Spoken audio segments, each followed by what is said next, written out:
welcome to the MBM class series. Yeah, so first I would like to introduce you to the speakers. Yeah, first I would like to introduce to Pak Vinjong Tius. So Pak Vinjong Tius have reached the degree in the economic from the University of Trisakti. Yeah, and he started the career at the public accountant at Dr. Joseph Susilo and friends, and also became a lecturer. And then Pak Vijong joined the Kalbe since 1990.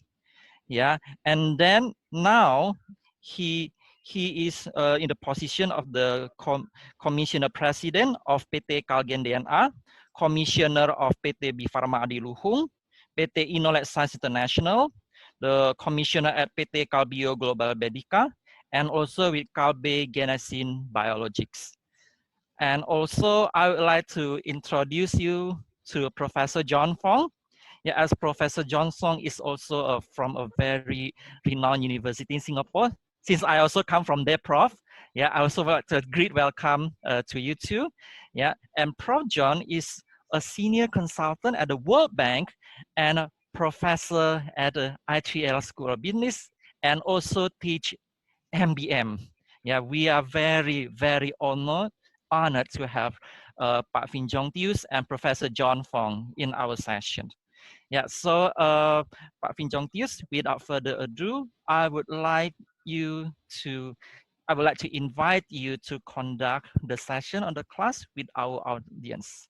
Yeah, so the chair is yours, Pak. Yeah, I think, thank you very much. Very good afternoon. Is my voice okay? Yes, your sound is loud and clear, Pak. Okay, thanks, Richard. Nice to see you, Professor John Wong. It's a pleasure, and also for the all audience in the. I just first time to hear NBM online school. Very interesting, NBM and yes. Doing the. I know I3L a long time, but I think NBM is the first time for me to hear about this online, and this is talking about thanks to all the technology. So we are, it's no more distance, and we can just see, and I mean, can discuss, and it's very productive. I have to say that in the management word, productive. Yes, exactly. Because I said in Kalbe, yeah, I think some part we are actually like if you're talking about conducting meeting, if you do the online, totally different compared to the offline meeting.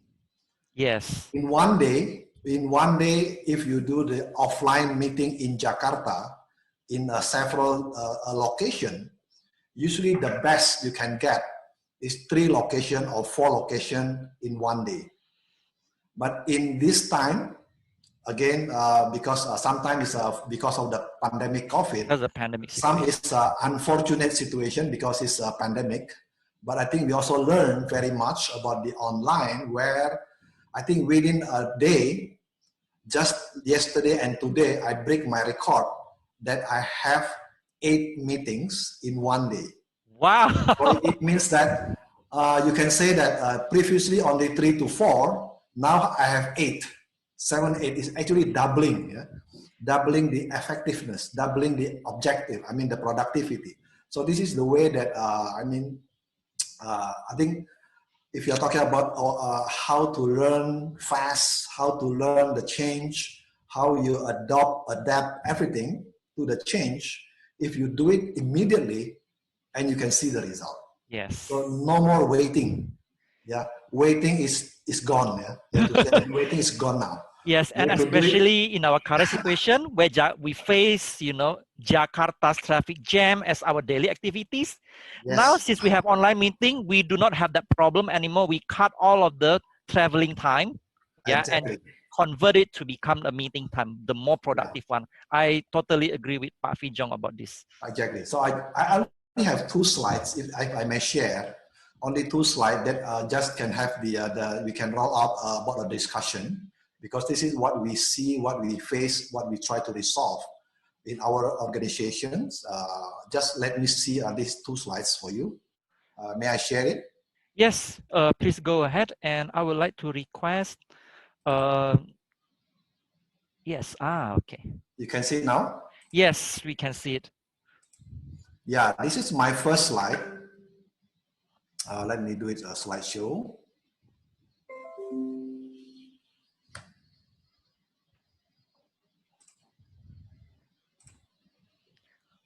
Is it okay with the slides? Yes, we Okay. can see it clearly now. Yeah, I have to. Then my first one, just because of this, when you're talking about the strategic outlook during or beyond pandemic, what we face in our industry, I think probably the other industries as well. Yeah, I call it as a disruption in all aspects. This is what we see in the last actually in the beginning of this year, the economy itself is not totally very strong before the COVID. Even now with the pandemic COVID-19, basically everywhere globally, economy is declining. This is one thing that we face. And then talking about the impact is the purchasing power. Because for Kalbe's product, which is we are in the healthcare product, so we are rely on the customer from the patients, the sick patient, or the healthy people, because we are combined together. If the purchasing power is lower, it's a big problem. Yes. And then the next one, we call it the customer is disappeared. Why disappeared? Because everybody stay at home. Yeah. Actually, I have a picture. Let me just do. You see, can you see this picture? Yeah, Yes. it's a Times Square. It's very crowded before COVID, but after COVID, everybody's gone. So this is the way that show that what I'm meaning here is the customer is disappeared. And then the most important things for healthcare product is the supply chain.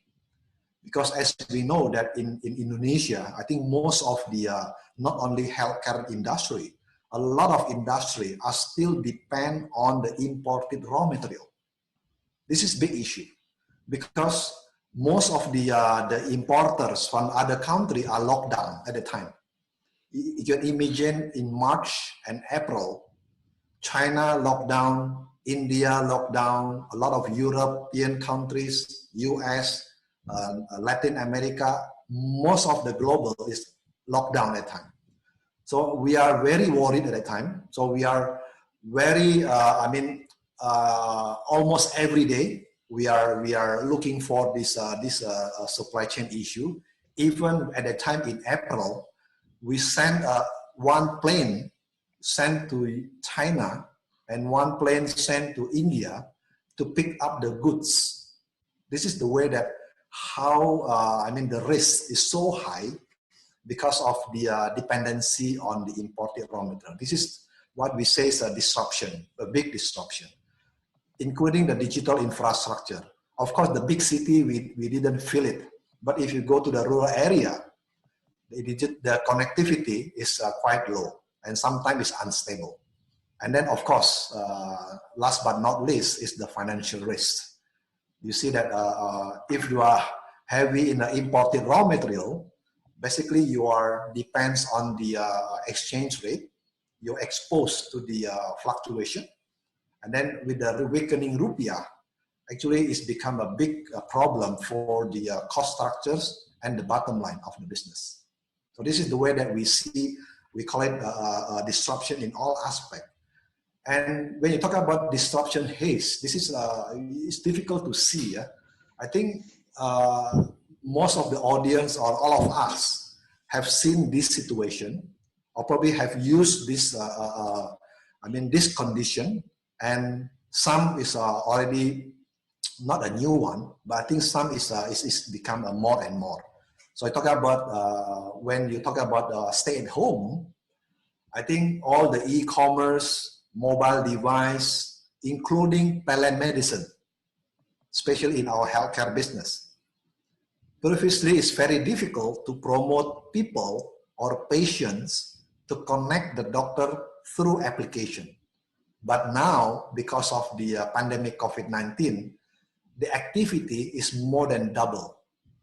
So this is the way that we see change the total market because of the from the offline into the online communication, including our governments. Now the government allowed to do the e-prescription.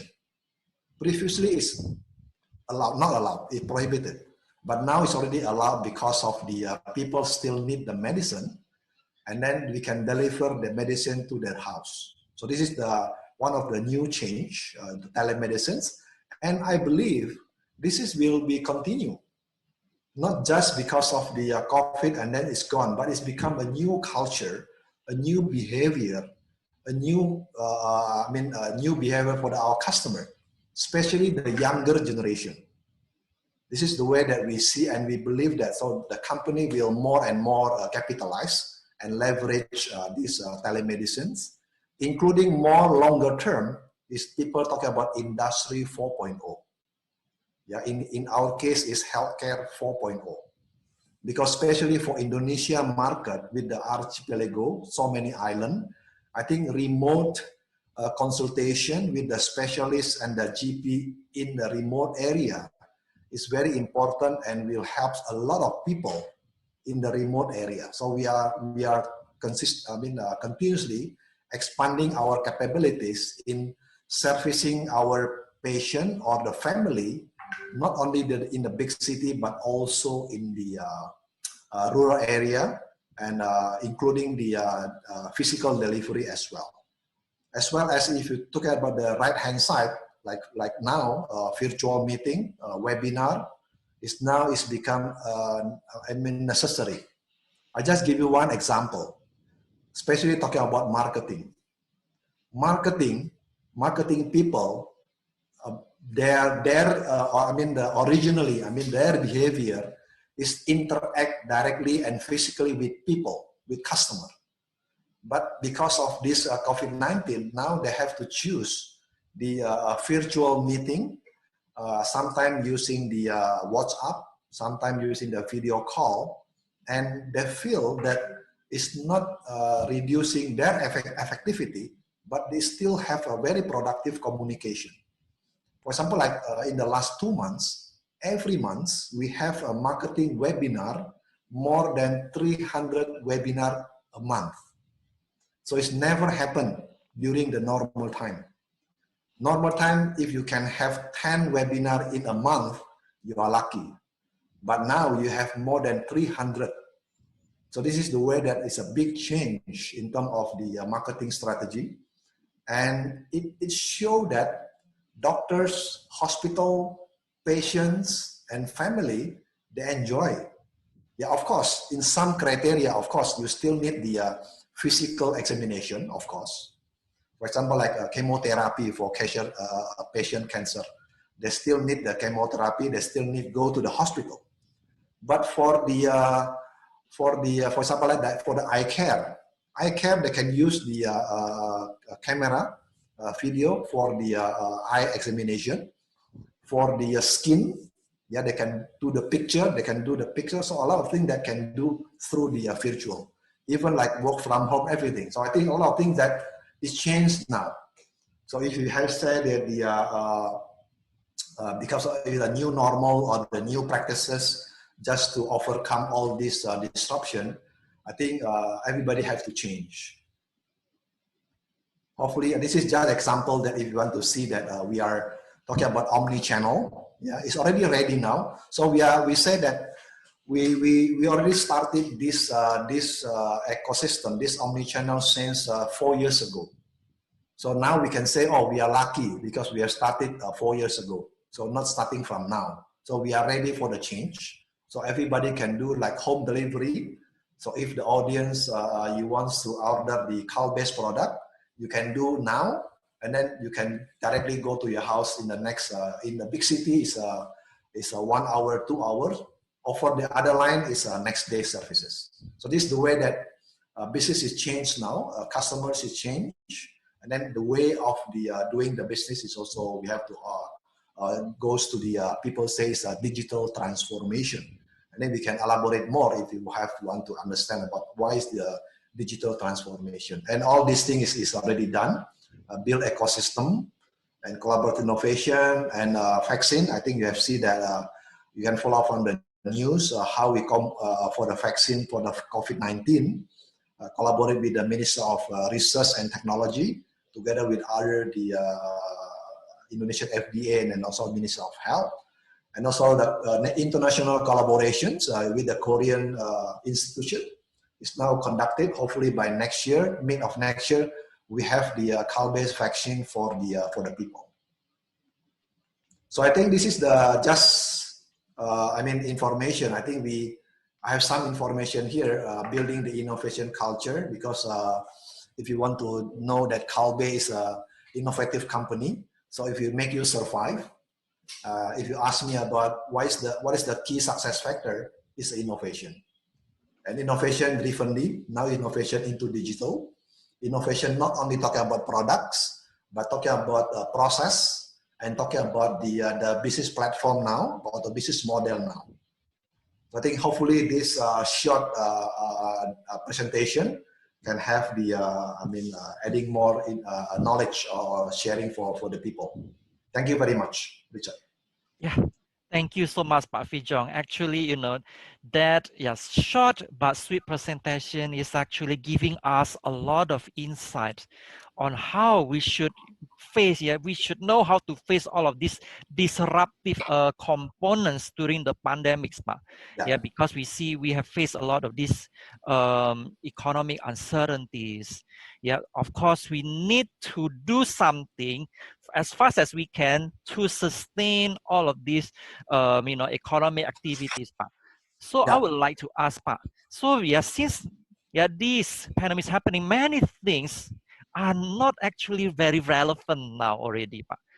A lot of changes. It's like today we need to do this. Okay, PSBB is coming. Yeah, the lockdown is coming. Okay, we do not have time to think. We need to formulate ideas.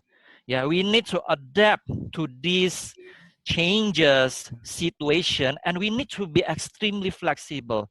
But why? Because these pandemics, the last pandemic that we have faced is 100 years ago. Of course, if we are referring to the pandemic 100 years ago, it cannot be relevant. So basically, every single one of us do not have any study of the consumer behavior, market behavior during the pandemics, which I will call these uncertainties. So, to face this kind of uncertainties, what can you advise about developing the business strategies for this, many uncertain variables, Pak Fijong? I mean, like, how can you advise on this? Yeah, I think there's two ways to look at it. Yeah, I think there's two ways to look at it. First, it depends on, one is the organization culture. This is the way. If for example, if you look at it from Kalbe point of view, Kalbe is a 54 years company. So it's not like a startup company. So it means that we have a challenge.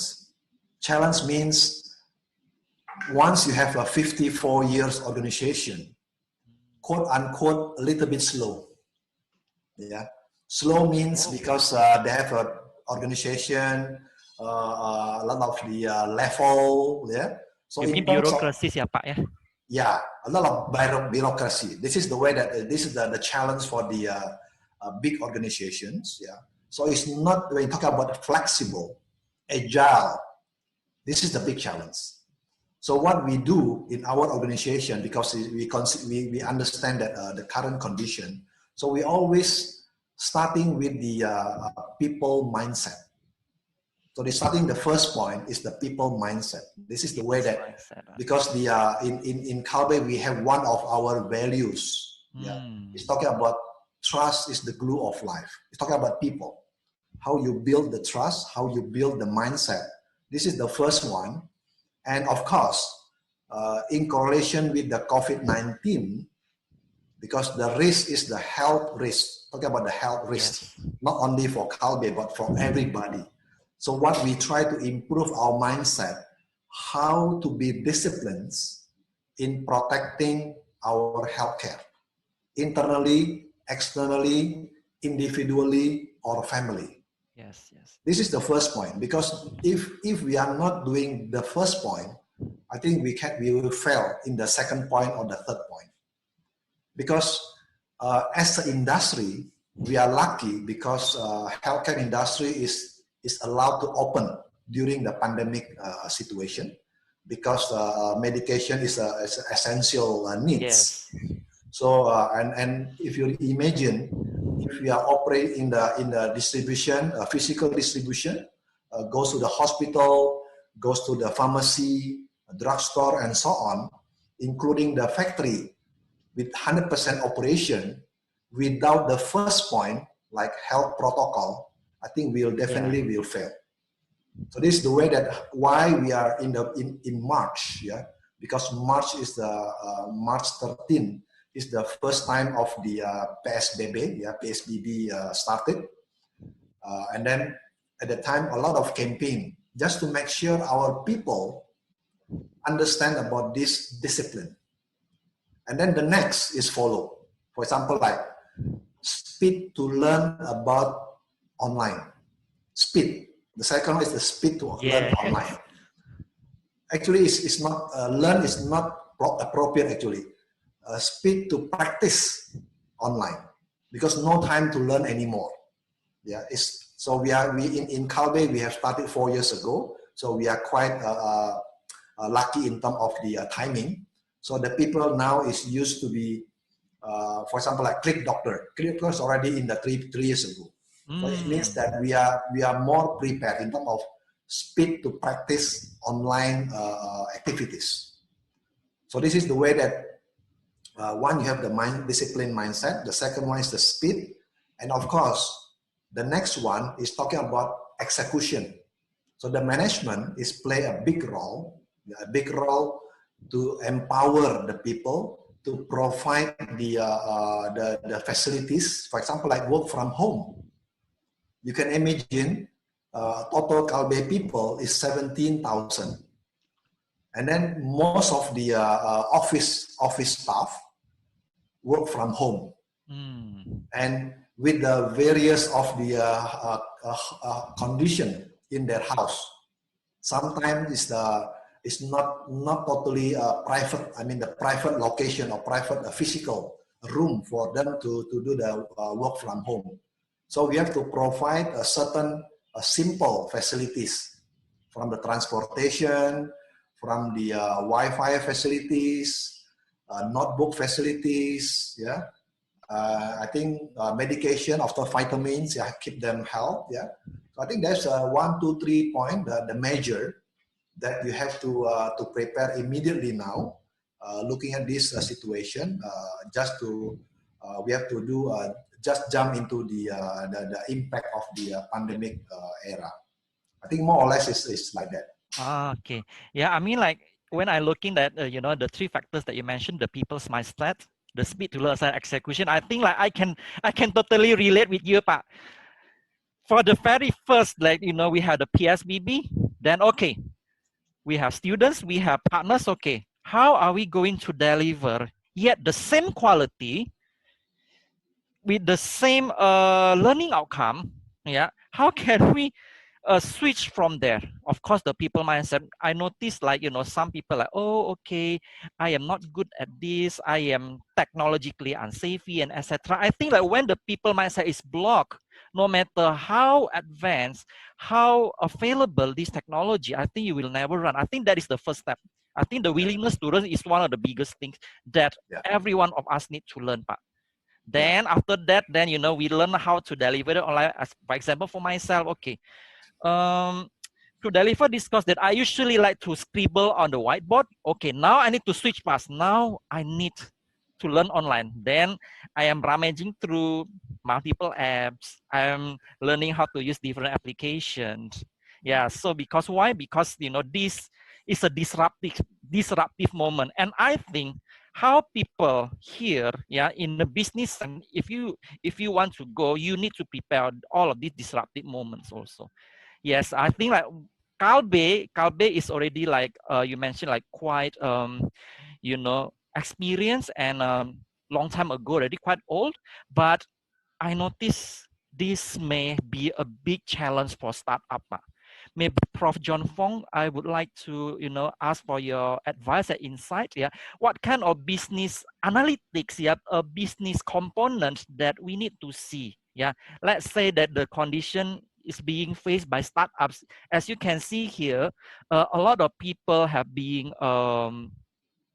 resign. A lot of people resign. Or a lot of people are retrenched, Prof, due to the COVID. Of course, they need to eat. They need to sustain the economy. So, in business analytical sense, Prof, how are we going to provide an insight to the startup during this time, Prof?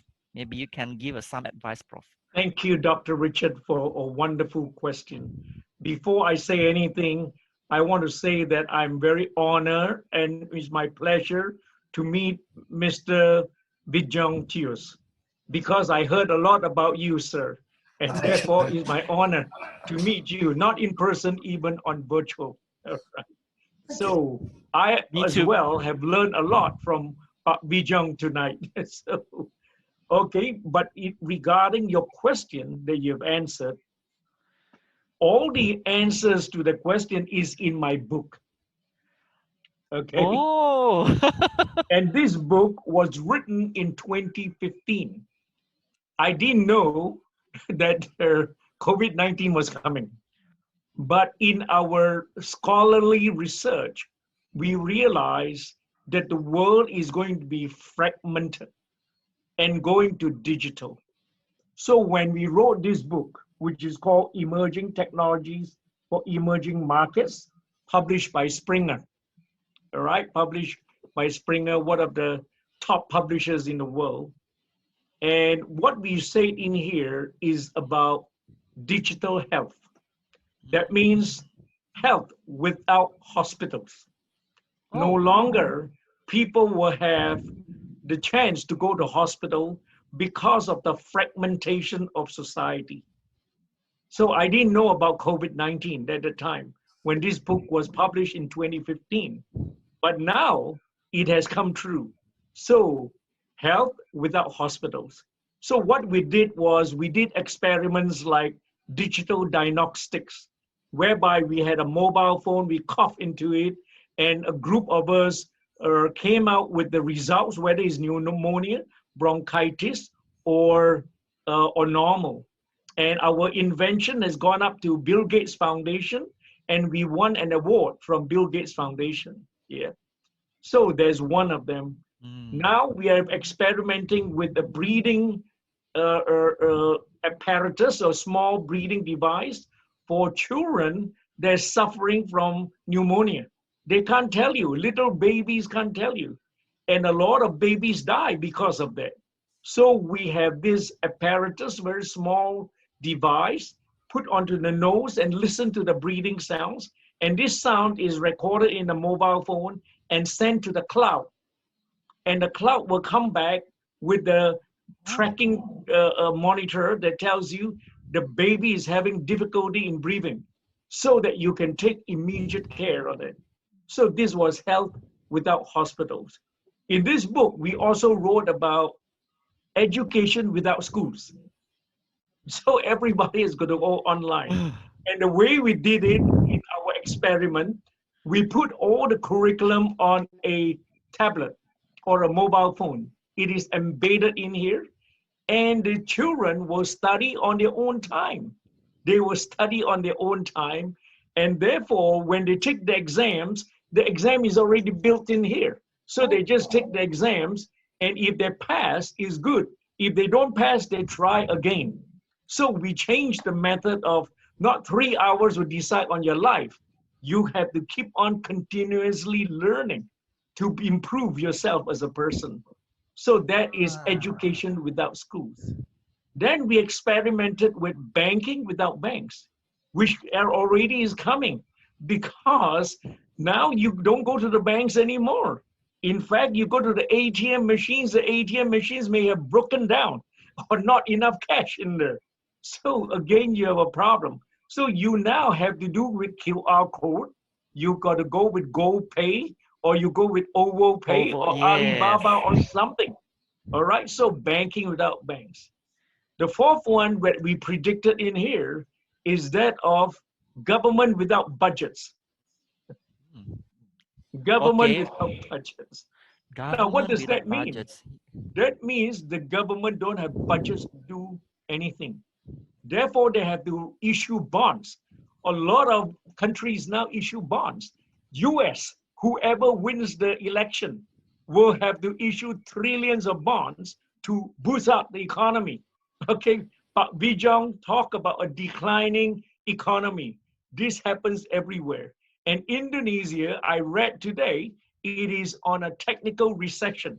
All right, that means is a contraction of the GDP for 2 quarters. So there's a technical recession that's coming. And what do you think BE is going to do? Issue bonds. Yes, Right? yes, yes, yes. So governments without budget. So what do they do? Then the central bank authorities has to issue bonds. Now, directly answering your question, what is the data that is important? You look at this, you have health without hospitals. Where do you capture the data? Is in the cloud somewhere. Okay. Then you have education without schools. Where do you capture the data? Is in the cloud database somewhere. You then have banking without banks. Where is this data? It is in the cloud somewhere. So therefore, for the future, if people are out of job now, they should have read my book 5 years ago, they will be hired today. Okay, because if you go to some countries, the first thing they want to hire now, the first people is people who knows data management, people who knows how to analyze data, people who knows how to capture the data, people who knows how to store the data, people who knows how to protect the data, cybersecurity.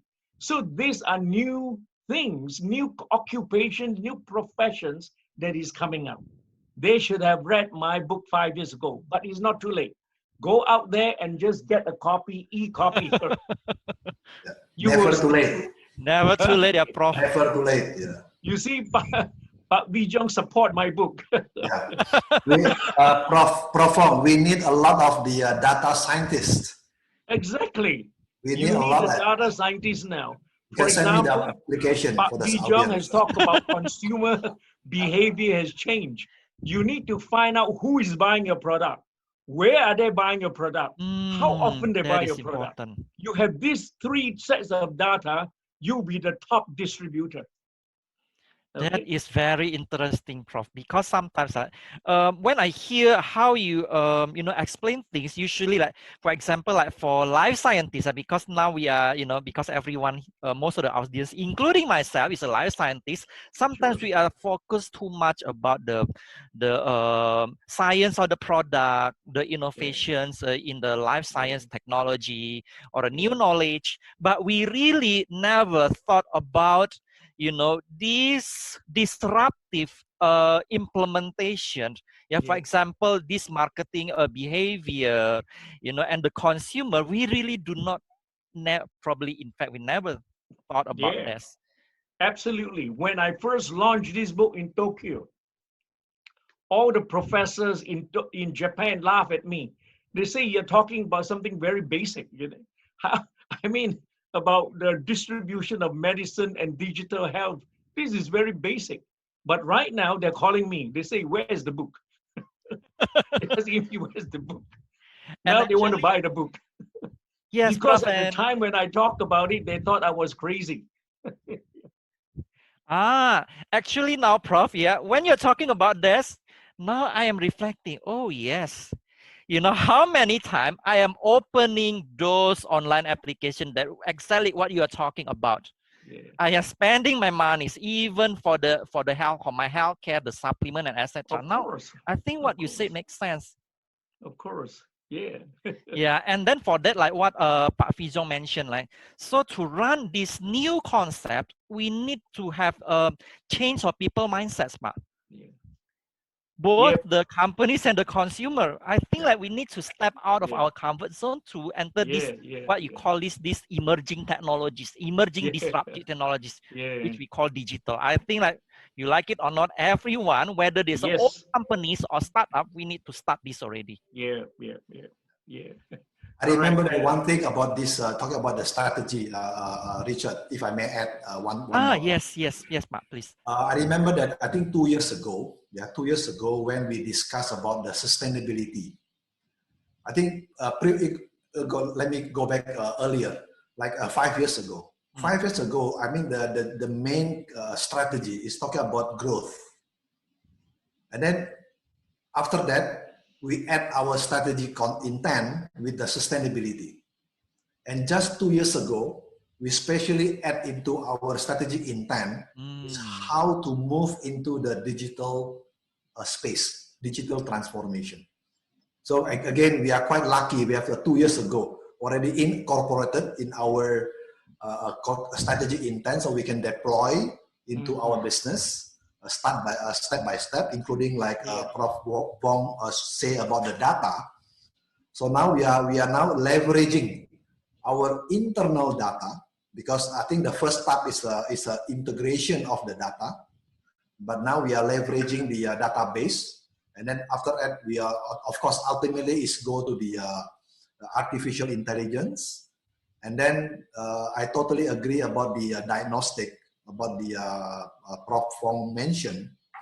It's talking about a lot of now biologic scientific, biologic science, biologic therapy. It's talking about bioinformatics. Yes, bioinformatics. Yeah, it's a combined, right. A lot of the now just during the COVID-19, so we have a laboratory. So now we are doing conduct a research for the diagnostic kits to test the COVID-19. Yeah, COVID-19 as simple as possible without PCR machine, because PCR machine is very expensive. So we are now almost completed this research, and now under the supervision of the Indonesian FDA. So hopefully we can not only have more tests into the remote area, but also simple, lower cost of medications, and also lower investment.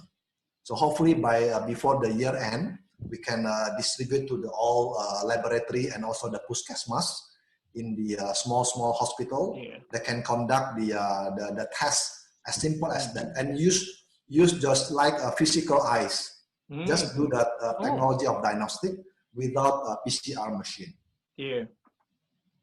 Oh wow, yeah. So that means that this change of strategy actually helps our people a lot, since I mean, like, Indonesia is also now currently we are the lowest diagnostic number per 100,000 people.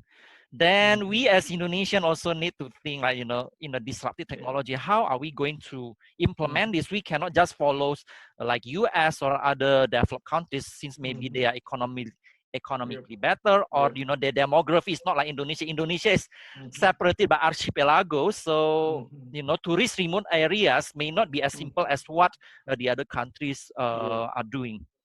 So I think we really need to think about this change also. And also, Pak Fijong, so as we navigate through this condition, what do you think there have been some ways you have adapted in time of tremendous change? Because now I think from the PSBB start from March, right? So now we are 6 to 7 months. So what that you think that you managed to adapt to this tremendous change during this very short time? So we would like to know, in the Kalbe sense. Yeah, sure. I think the first theme for next year, of course, if you talk as a business, you have to continue sustainable growth. I think this is one thing that as a business, even in the very difficulty times, but opportunity always there. This is the way that I believe that. If you know that Indonesia, a lot of the our friend, individuals, personal, do the I think Indonesian term they call it buka PO, So it means that you can sell everything. I think you're familiar with Just Tip, Jasa Titip, Yes. I think it means that it's not blocking your way of doing business. Not only I'm not a company, I'm not the organization or community. No, if you want to do it, just using as simple as Instagram, as simple as the WhatsApp group, and you do the reseller everything, and you get the business. So this is the way that I think give us it's the same like organization. Yeah, you have to drive the change, and then for next year, definitely is change to the more to the digital platform is more because we have done it before. So now our first is go to the digital transformation again. So just to make one of the key strategy. And again, I think we cannot forget about the sustainability because of the social environment, everything. We have to do it consistently because it takes a longer journey. And just to make use our organization and our people as a sustainable culture. So we are helping not only for the business, but also helping for the society, helping for the country or for the others. So I think this is the two continue to grow. Yeah. Even now we are not using growth, we are using thrive. You have to grow stronger. You are using the word of thrive. Through what? Through digital transformation, and again with the umbrella of innovations and sustainability. I think this is the way that you can apply for everybody, not only for the Kalbe. I think you can start small, it's fine, as long as it's consistent. I think you will get there. Yes, I think also, Pak Fija, I also noticed that a lot of people who, got retrenched or, got the business gone bankrupt. I think now, they are leveraging online also because, when you look at Instagram, there are a lot of people are selling things as simple as cake. Yeah. And then, they are selling like, healthy drinks and etc. And, maybe it sounded simple, but what Prof. John mentioned and what you mentioned is true. They can sustain, they can create economy for their family running again. And if these simple people can do that, I don't see why, startup and even small companies cannot do. Like Bluebird, even Bluebird now, we know like Bluebird used to be adamant, used to be unacceptable toward this online, online transport system. But now, since they suffer, then they are trying to find a way, like collaborating with Gojek and etc. And now they are rising up again. So I think these, like what Prof. John's book say, like emerging technologies for emerging markets. So we need to use that. And I also see a lot of healthcare companies also eventually do that. And I think also it is very important, even for young generation like our students also need to adapt to this kind of situation. Yes. Yeah. We can do another webinar for the books, Prof. Yes. Thank you. Yes. I think we need to learn about that, Prof. Only if Pak Vijong support me. Yeah, we'll put into our activity someday in the near future, Prof. Because in our digital health, our phone diagnostics for breathing problems, the cost of a diagnosis is 2.5 cents. 2.5 cents. Non-invasive, so you don't need to be doctor. You can give to every puskesmas and let them diagnose, and then recommend whatever preventive medicine or nutritional product that you have. Because it's fairly simple. Unless it's a serious case of bronchitis, then of course the patient has got to be delivered to a hospital. Yes. Otherwise, majority of the diagnosis is just normal cough and so on, and you can easily do with some vitamin C's, for example. So compared to going to a hospital to get a blood test and everything just to diagnose your cough, it is minimum, I believe, $5. Minimum $5. But our telephone diagnosis is 2.5 cents. And that's why we won the prize from Bill Gates Foundation. Yes, I think that's amazing also, especially for Indonesian condition.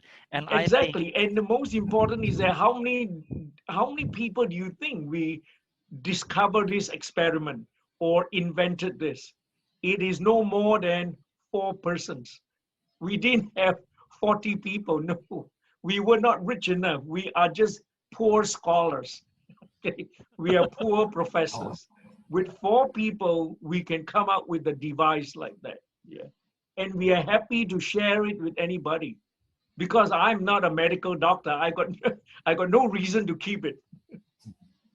And I think, not only the knowledge, but how, like, how you create the mindset. Pak Fijo also mentioned the mindset to accept and embrace and thrive. Yeah, the word thrive is important because nowadays I think people are only thinking about survivability.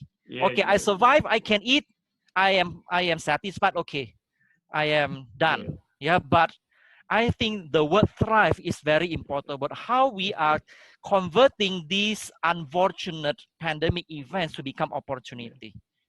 You see, our education system sometimes has failed us. Our education taught us how to look after ourselves.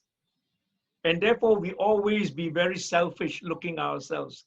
Right now, in this situation, we look at other people. We look after other people. Other people will look after us. That needs That's the the mindset spirit, Prof. change. And Pak Fijon, just now I see that you are creating. I see like Kalbe is creating so much project.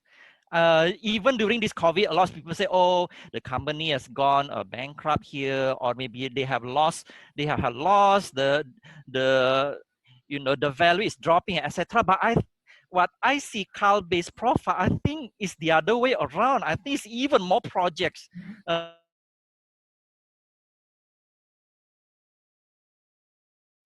This is a very, very good trend for Kalbe also. And I would like to ask, how are you going to keep this? So is this the most disruptive aspect in this? I mean, how can you create this opportunity? Create the pandemic situation where actually everyone is fear for the economy, but now Kalbe create to become opportunity. And what makes this, I think thank you for the question. I think the as an organization, as a first time in March, yeah, when we know, I think all the management, all the employee, I think everybody looking at the pandemic COVID-19 is a first experience. It's a first experience. So what we create is the first common understanding of all the management, and then we deploy to the people. Is talking about we are in crisis. This is the first message that because of where we don't know the uncertainty is so high in terms of medication, in terms of the timetable, in terms of the impact. We not know, just blank. So it means that we are in crisis. This is the way that as an organization you create the same understanding, and then after that you deploy. You can come up with so many, of course, and then we can because in Kalbe we have a several line of business. Starting to the bad one. The bad one is the negative impact. For example, our product coconut water. I hope you know that the brand is a Hydro Cocoa. This product is rely on tourism. It means that because of COVID, this product definitely minus growth. And then how do you talk to these people, to this group of the coconut water? Because our coconut water is linked to the ecosystem in the upstream, around 50,000 farmers of the coconut tree, yeah, in Riau Island. So it means that if our offtake negative, it means their product in the upstream and it's also minus. So it's impacted, right? Yep. So when we say to our people, okay, let's see what happened. Yeah. Of course, tourism is gone for a while up to now. Yeah. Hotel business is also still closed. Yeah. School closed. Yeah. So what they do, and then they think that, I mean, the people, we give them an opportunity to discuss, brainstorming, how to come up with the innovation.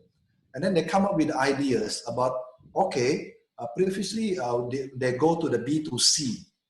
Now they explore and then they start to practice B2B.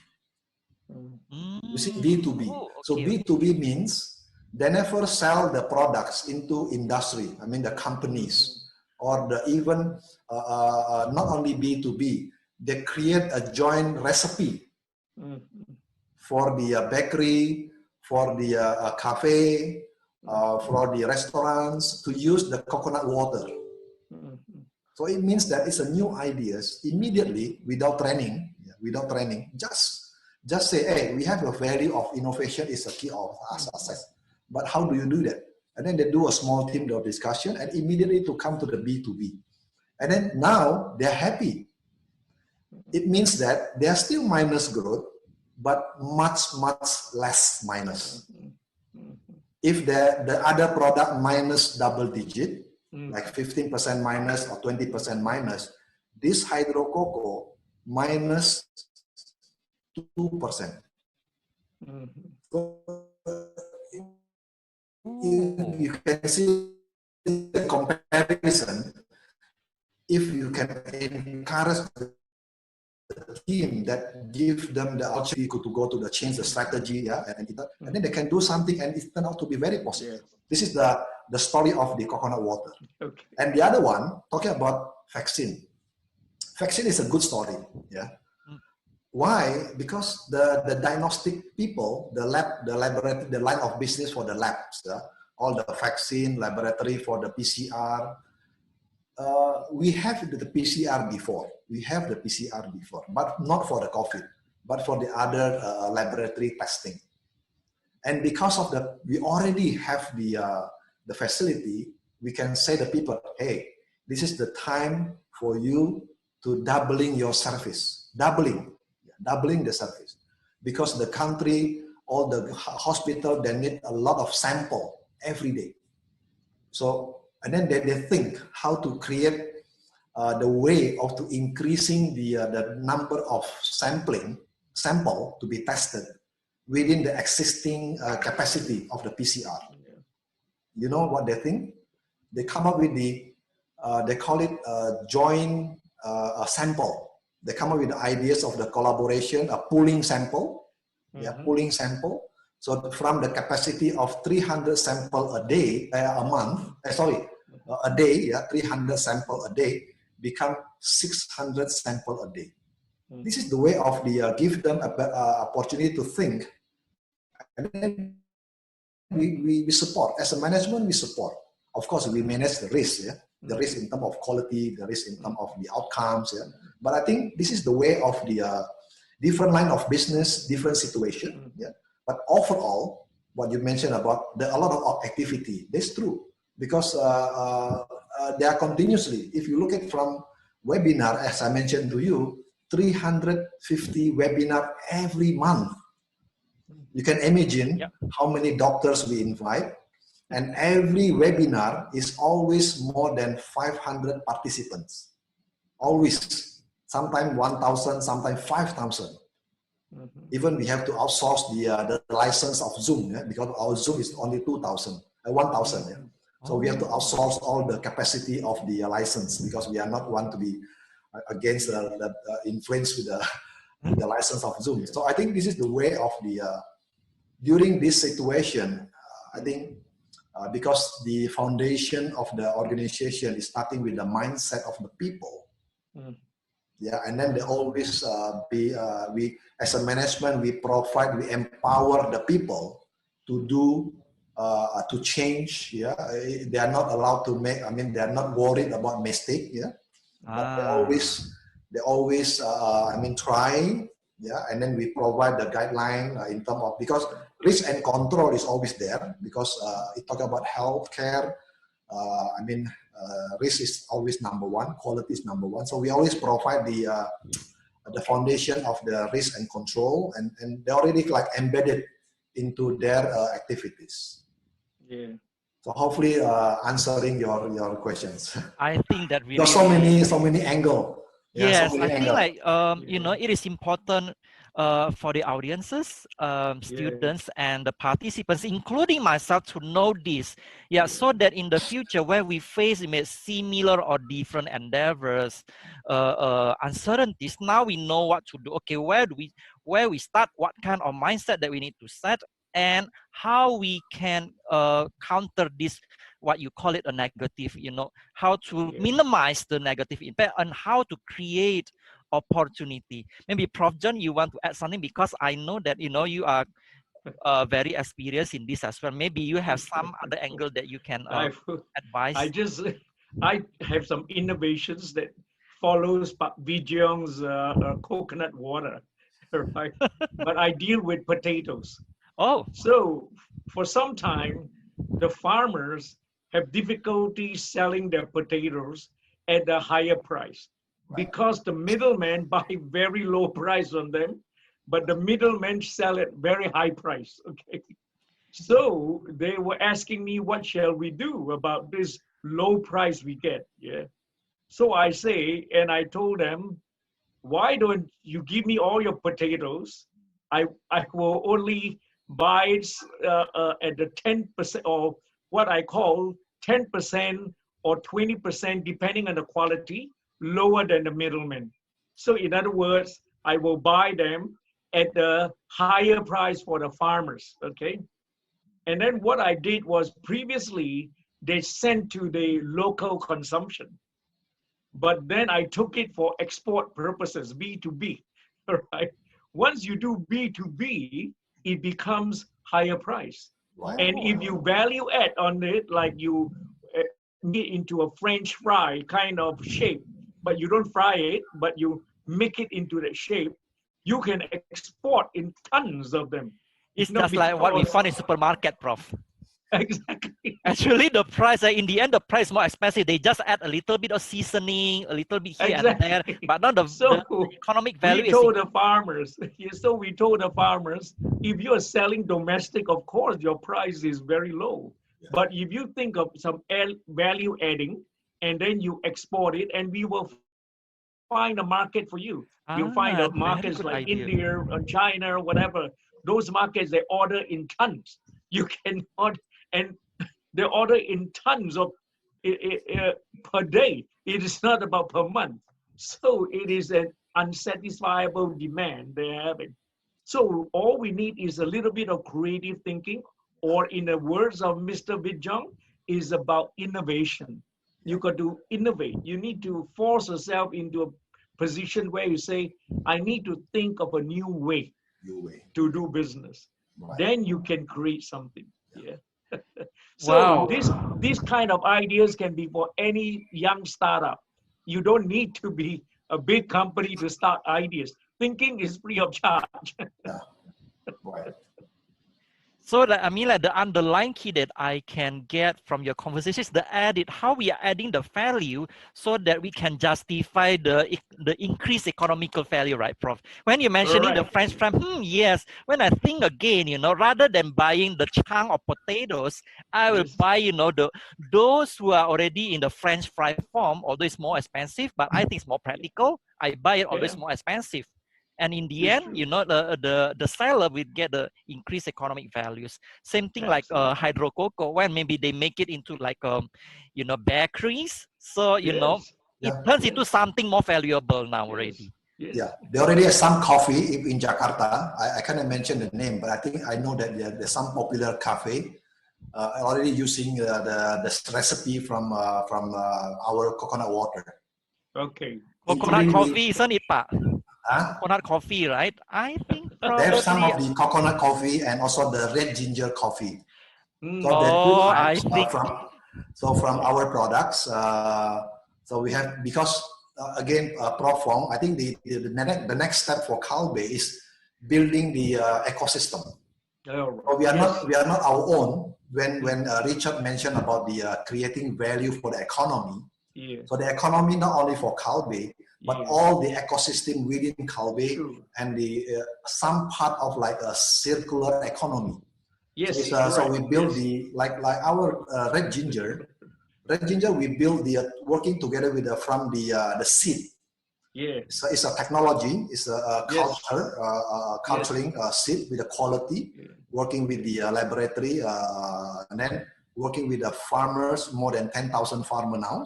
And then we guarantee the price of the market price, which you mentioned like potatoes. Yeah, red ginger is also the same. It's very fluctuating. A lot of middlemen try to get advantage from the farmer. We said no. If you go to our system, we have the market price, and then we also commercialize to the other industry. So we are helping them end to end.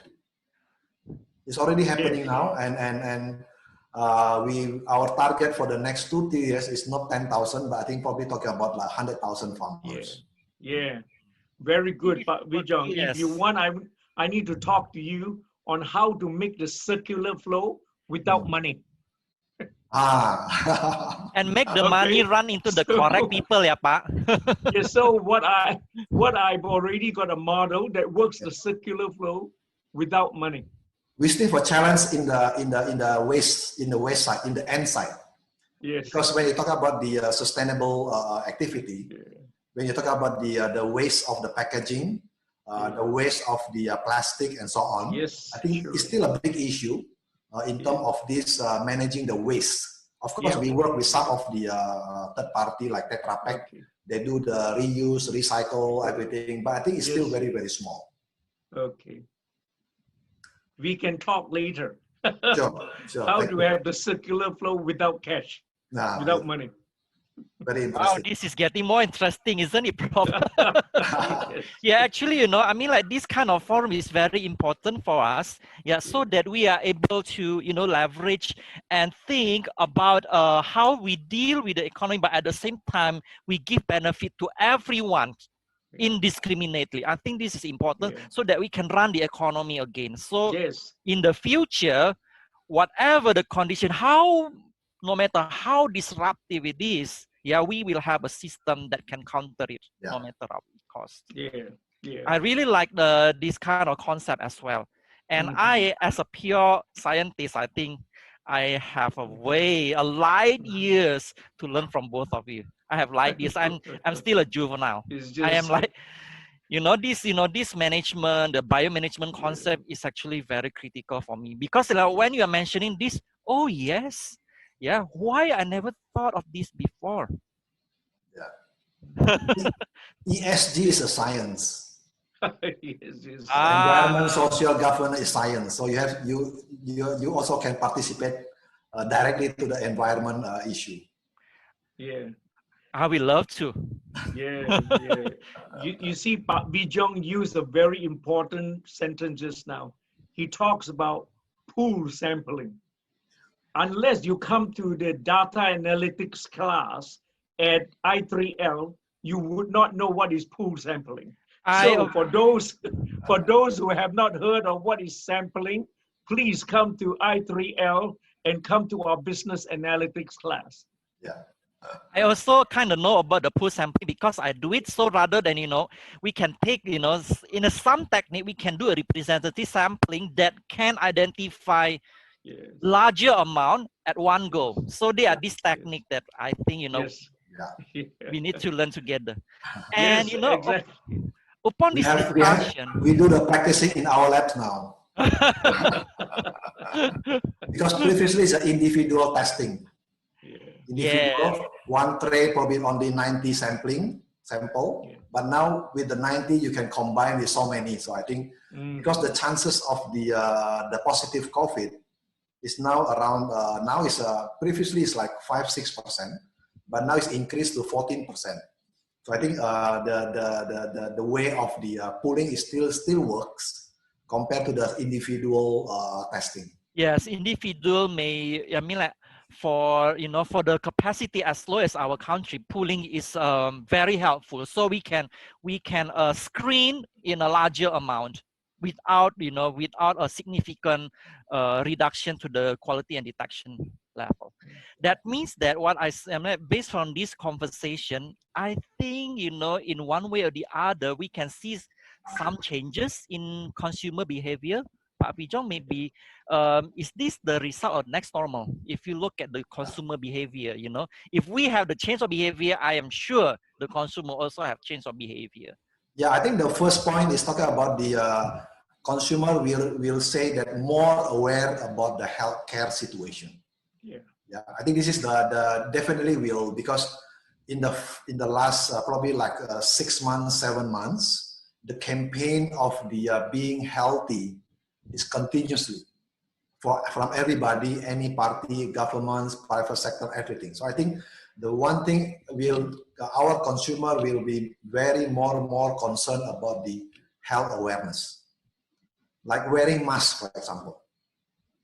even after post-COVID, I think wearing masks will be part of the behavior because of the preventing healthy from others. So this is the way that the way of the behavior is coming. So I think this is one thing that we are fortunate because we are in the healthcare industry, so we can leverage this awareness and we can provide more necessity because of the if you're talking about statistic, I think healthier person is talking about like probably 75–80% compared to the patient is like 15–20%. I think this is the way that if there are more healthy people, they are willing to have healthier.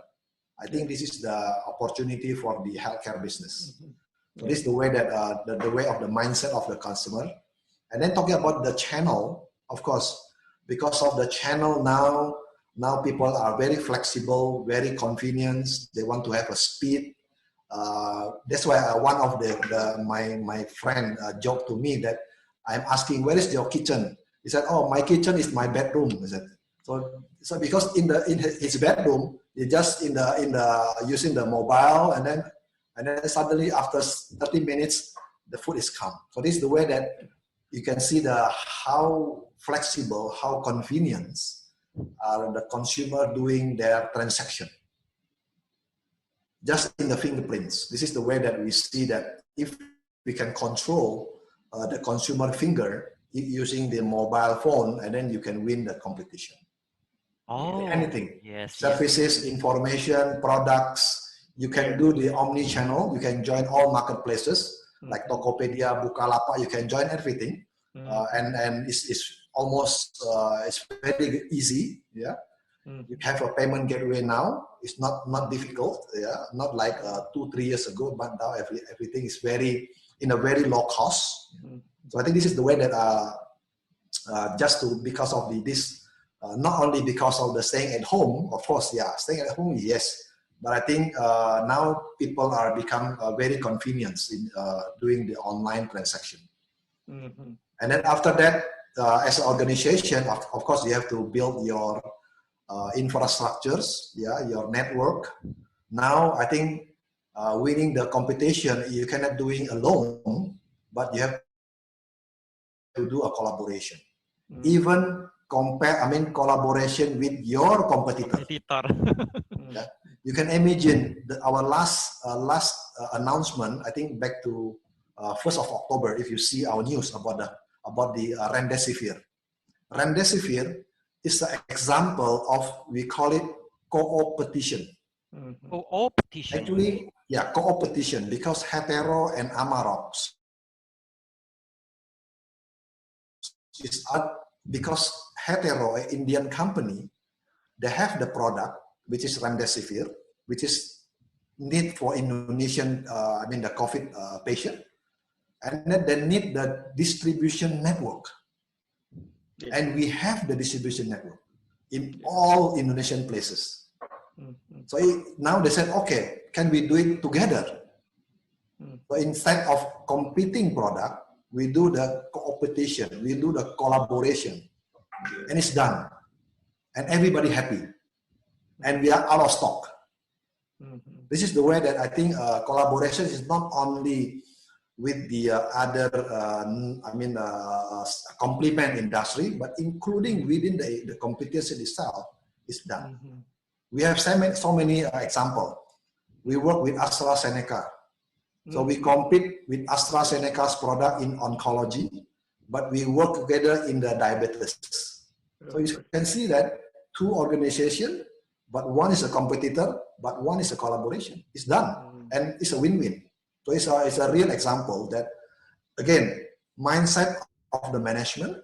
You have to open your mind, yeah, open innovation. You cannot do it alone. Yeah, you cannot do it alone. This is the way. If I go back to 10 years ago or 15 years ago, yes, in our research, we always believe that we can do our own. It's all story. It's gone now. Now it's open our mind. Collaboration is accelerate the process, lower cost of investment, and speed up and more efficacy. This is the way that we see and we perceive that I think in the future, the Kalbe will do more and more like that. This is the way of the anticipating the change of the behavior of the customer. Yes, I am hearing these important words, Pak Fijong, yeah, open innovation. Yeah. So I am hearing the word open innovation since I think like from 2016. So, you know, like open innovation is like people, although they have different interests, but the same goal, they are coming together, they are allocating their resource where the thinking, the ideas, the budget and etc. to build the same goal. And in the end, it will benefit. But unfortunately, I think the concept of open innovation is not well received yet in Indonesia. But in my opinion, correct me if I am wrong. So, you know, how, I mean, like, I think how that's are we true. going to, you know, deliver this open innovations to, you know, our students, you know, our young people, you know, as the basis of accepting this new normal? Because I am keep hearing this open innovation since 2016 and 17, you know, when I talk to my friend, different interests work together to work in the same goal. They are creating new, you know, more novel drug that can target and, you know, with better outcome, less side effect, etc. I think that is the best scenario. But what happened is that, I don't know, the Indonesian companies, you know, whether they overthink or they have some considerations, you know, they are not willing to do this kind of open innovation. And then, you know, they prefer to choose closed innovation. If you have closed innovation, that means that you are spending all the resource by your own. And, you know, according to Pak Fijong and Prof. John, how are we going to educate this open innovation concept so that, you know, every one of us, rather than chasing our individual goal, we can form a bigger, you know, for a greater good? Yeah. I will offer first my suggestion, okay? Because I talk about this all the time with different groups of people. All right. So to be having any open innovation, you need to, first of all, have like-minded people, people who think alike. Whatever, we pool our resources together. I do my part, you do your part, we do pilot studies, whatever, and we share that information. So there must be like-minded enough to be able to share information. There's one aspect of it. Second aspect of it is that all these people who wants to engage in open innovation are sometimes very cautious of the government, because in a lot of places, open innovation, the box itself, the sandbox itself, the government wants to control the sandbox because they're afraid, you know, as a country, sometimes they're afraid that the scientists invent something and that knowledge is gone outside of the country. So, but the sandbox, once it's being controlled and terribly, overly regulated, then the people would not want to share. Okay, so there are two parts of it. Number one, the people who wants to share. That is on the supply side. On the demand side, the government may want to over-regulate. Usually it is true. You have to fight very hard for your sandbox, yeah, to be non-regulated, but purely driven by private sector, purely driven by like-minded people who wants to co-invent, co-create, and collaborate. Those are my 2 points. Let's wait for Pak Bijam. Yeah, I think that's true, Prof. Hong. I think especially for the like-minded, I think that's true. In our practice in the industry, is the what we always doing is talking about how we meeting of mind in terms of the purpose of the organization, the mission of the organizations. For example, like Kalbe, we always say that what we are doing from all these 17,000 people actually is to improve health for a better life. So this is very important. Keep in our mind. In all our Kalbe's people said, what I'm doing, not only manufacture the product, not only make money of that product, but actually we are providing improved health for the better life. Mm-hmm. So this is the way that if there's two organizations, yeah, let's say overseas company with the technology, we have partnering with Korea, for example, for the vaccine. Yeah, when they said, okay, we have the technology now, and they have the same purpose, the same mission. Can we do it more for other people? As simple as that. Yeah, like one of our Korean partner, Genexin in the vaccine is the same. We are very small. Genexin say we can do this and this and this for the research, and then in Kalbe we also have the researcher. We have more than 100 people doing the researcher. So can we do it together so we can serve the Korean people and Indonesian people at the same time? So I think this is the way that meeting of the purpose is the first thing, and once we meet, and then it's go to the like sharing mindset, is automatically come out. Yeah, it's no more negotiation, no more. I think the negotiation more about synergy. Yeah. So the negotiation is not talking about, well, which one you bear the cost, which one I take my cost. No, can I share this one, and you come up with your portion, and then what is the synergy that we can get? What is the efficiency that we can get?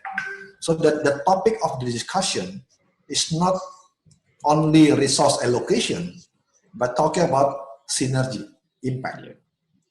So I think this is the foundation of when you start the collaboration. Because we have so many examples, the failed example, if one part always talking about financial, it's always fail, always fail. But when you talk about the values, you talk about what you talk about value added, for example. We talk about synergy impact. If you are talking about, we want to serve more people, faster, less investment, usually it works. So this is the very important topics. I mean, and we have so many successful collaboration. We have like collaboration with one of the Japanese company. It's already 38 years collaboration. You can imagine 38 years, very fruitful collaboration. Yeah, 38 years with Japanese, with European companies, more than 20 years, just based on that mindset from the organization, from the purpose. That's why sometimes a lot of discussion about what is the purpose of the organization. Yeah, this is the way that it's become a continuous learning, and I think it's very interesting. I think it's become a new topics for the new webinar.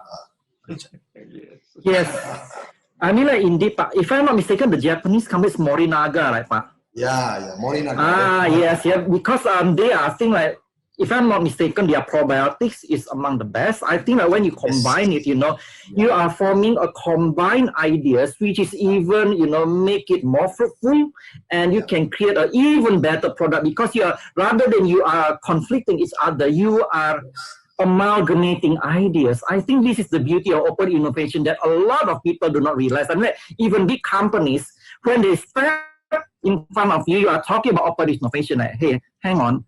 Are you going to disturb my tree or money or something?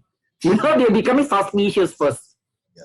And I think, like, the example of vaccines, like how you collaborate with the Indian and Korean companies that eventually benefit not only for the Kalbe, not only for the Indian companies or the Korean companies. Now, in the end, it benefits everyone here who are so impatiently need to have a vaccine in order to end the pandemic. Yeah. And of course, Pak Vijong, we know that Kalbe is not the only one who are fighting for the vaccine. We have heard a lot of companies in Indonesia. I think like Bio Farma and Aiman, if I'm not mistaken. right?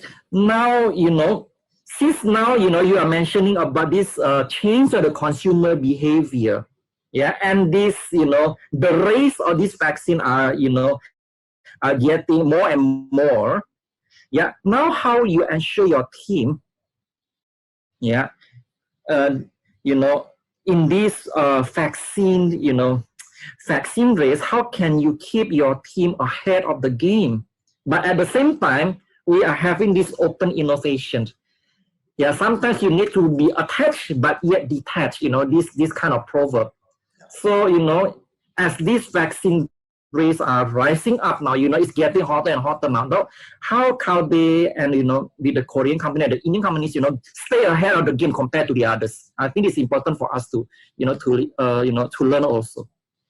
Yeah, thank you. I think this very important, explanation here. I think I have to share that, especially for the vaccine, from the beginning, they have two values there.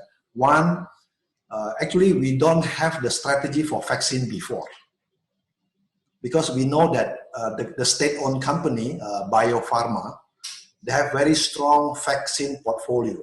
So that's why since the beginning, we said we are not playing in the vaccine area. This first point.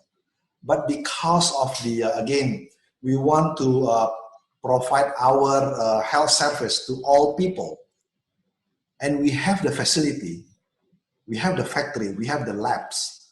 So why don't we just shift a little bit, change a little bit, and then we can serve the vaccine. So this is the way that, again, go back to the purpose and the mission of the company. Improve health for the better life. So you can switch. So everybody say, when we invest into vaccine, for example, I explain to the team, this is not pure commercial. So by business, even we are listed company always been questioned about the bottom line. But I say to my investor, to the public shareholders, this vaccine is more national services. I play not only for the bottom line, but just to play the service to the people as fast as possible, as much as possible. So it means that this message is very important, because when you talk about pricing, pricing is very sensitive. When you talk about when you play these national services, you have to put your price as low as possible, just enough to cover the primary cost. If you have small margin, it's fine. Just to self-financing, for example, yeah, you can say that self-financing is fine for the supply chain cost, for the everything, people, everything. Yeah, self-financing is enough. So it means that our people know that when you talk about racing, so their racing is totally different, not for the profit, but to get as much as possible and then to serve as much as possible. It's different attitude, different behavior. And they're talking about, when they talk about pricing, now we have $10, for example, $10 per doses form. And so we have, or can we have lower, $9, for example, or 9.5 or $8? This is the way that the mindset of the team that involved in this vaccine area. And the management prepare. The management talk about investment, because it's big investment. We talk about so many $1 million.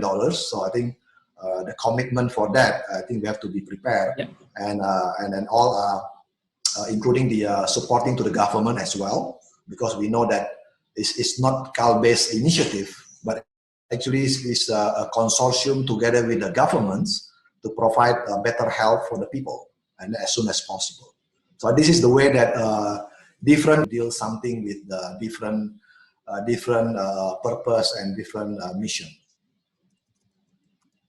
I see. Oh, I think since we have a very we have been communicating since 4, and now we are still in the heat of the discussion, and I think like we really don't want to end soon, I'm sure. Now when we have all of this conversation about the vaccines, about how the how this new consumer behavior change and etc., and it will eventually come to this question, And now, what kind of role will this core marketing and digital marketing play now? I mean, like when we are talking about, these different issues, I mean, like in the nutshell, maybe Prof. John or Pak Fijong can give an insight.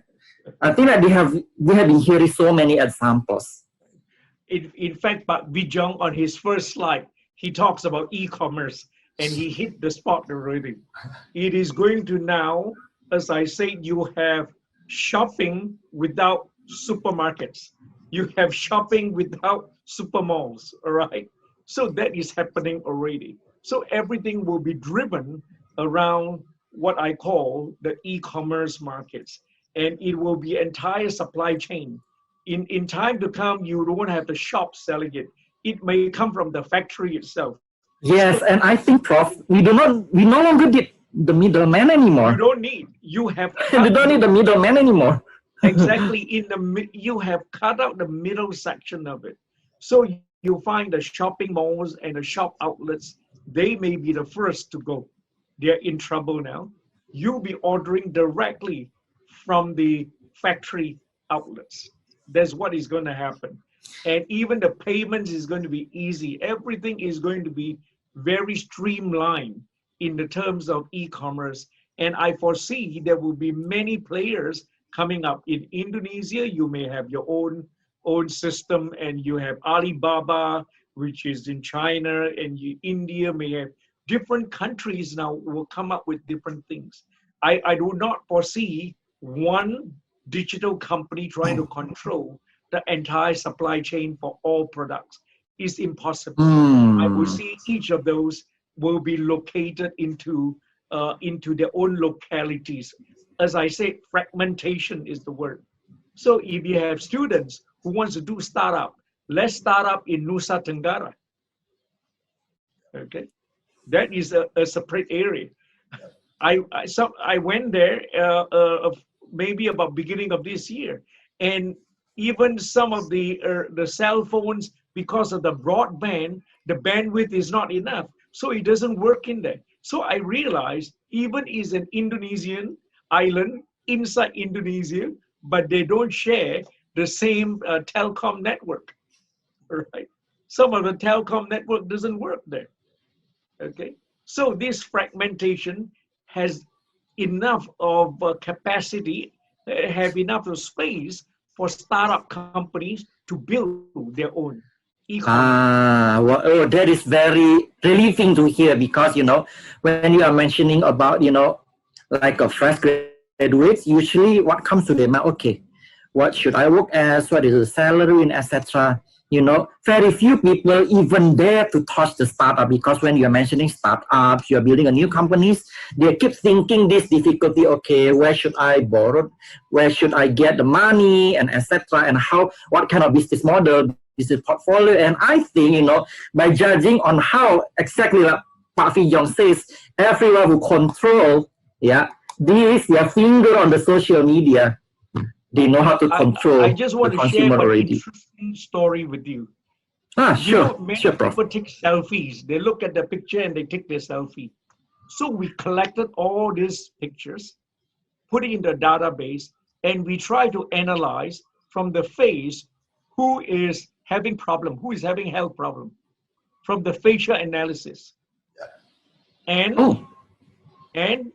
of course, like all research, you come out with suddenly one or two people who's got problem, and then you've proven your research. So we came out with a selfie that comes out with diagnosis of Bell palsy syndrome. Bell palsy syndrome. This so is it's published. a contortions of facial features. Because Bell palsy, you go to a normal doctor, a medical specialist, you will find he divides the face into two parts, the left and the right side. And both must equal. This is called the House-Bregman scoring system. Okay, so we use the House-Bregman scoring system on all the face profiles that we had, millions of them, and we diagnosed Bell palsy syndrome. So we published this in a scholarly journal, and it was published, of course. And you can find it in this book too. So it is using a mobile phone. to diagnose Bell palsy syndrome. No longer you need to go to hospital. Now, taking selfie is a student's favorite hobby. Ah, okay, that is very interesting to hear. Yeah. So you can create all sorts of profiles from the database of selfies. Okay, so that means that somehow we are evolving to the era, the e-commercing, the bank, the economy without the bank, the medicine without the hospital. So we are looking at new platform which we call cloud, right? I think that this is also the important aspect that we need to consider in this new normal. And maybe now let us move to the question and answer. I think there are numerous number of questions. I think that this is a very hot discussion. So maybe like I would like to ask the question, maybe they do not write the name. Yeah, does Kalbe mostly work with the people in South Korea for the vaccines, or does Kalbe have any plans with them in the future? So this is the first question, probably that maybe Pak Fijong can answer. Yeah. Okay. I think for the vaccine, yes, I think we are working together. Actually, with this Korean partner, we already have a partner from other products because they are very specialized in the biologics. So we have a partner joint venture in the 2016 for the red blood cell. So we do the research for the erythropoietin. And actually, it will be one of the a new product because it's a long-acting. So we have a potential new product for the global. And then we extend into vaccine. So we do the clinical trial now, especially for the vaccine, DNA vaccine. And the phase 1 is conducted now in Korea. And currently, we are preparing the protocol for the research for the phase 2/3 in Indonesia. So there will be a second center for the clinical trial for this DNA vaccine. GX16 is the name. I think GX19. And then hopefully it takes 6 months from December. So by mid of next year, we can finalize and we get the emergency approval from the BPOM. Okay, yeah, so you still are interested to continue then with the South Koreans? Yeah, I think we not only talk about the vaccine because we already have the a lot of the MAB product, monoclonal antibody product is already in the pipeline, and we also have the technology from China for the insulin. So we do all the transfer technology from Chinese medicine for the insulin products. And we also have some of the upcoming biologic product like PD-1, IL-7, IL-42. I think there are a lot of things that is coming. I think this collaboration, I think biologic-based research is a future for the medications, including the immunotherapy for the cancer and everything. Is also one of the priority for the research together with the Korean company. Okay, yeah. And then also I have this interesting question from Raphael. Yeah, Raphael asking to Mr. Fijongtius. Thank you for the very informative presentation. And I would like to ask about the international digital market. Yeah, I believe you mentioned that now in 2020, the world has gone digital. However, it is still rare that Indonesian digital services can even enter the international digital market. What kind of barrier and limitations that are present, and what kind of strategies, like for example, Kalbe Farma that managed to go international, like Kalbe International? What are the strategies that's being used to break up this international digital market? Yeah, we have a presence in Southeast Asia. So all the Southeast Asia countries, Kalbe is there, including some of the African countries like Nigeria, South Africa, and so on. So I think in terms of the digitizing the activity, it depends on the development of the digital infrastructure in every country. It's totally different compared to Indonesia, compared to Singapore, Malaysia, Thailand, Myanmar, Vietnam, Philippines. It's different picture. So I think this is we have to localize, we have to adjust our strategy. And then we start very simple. Sometimes like we call it call center. So call center is an initiative to start to build up a connectivity with customer directly. And then after that, we have a second phase. It's talking about connecting customer through platform. So you're starting with the call, and then you prepare for the platform. This is very simple. Very simple means that information, complaint, customer information, or the product tracking.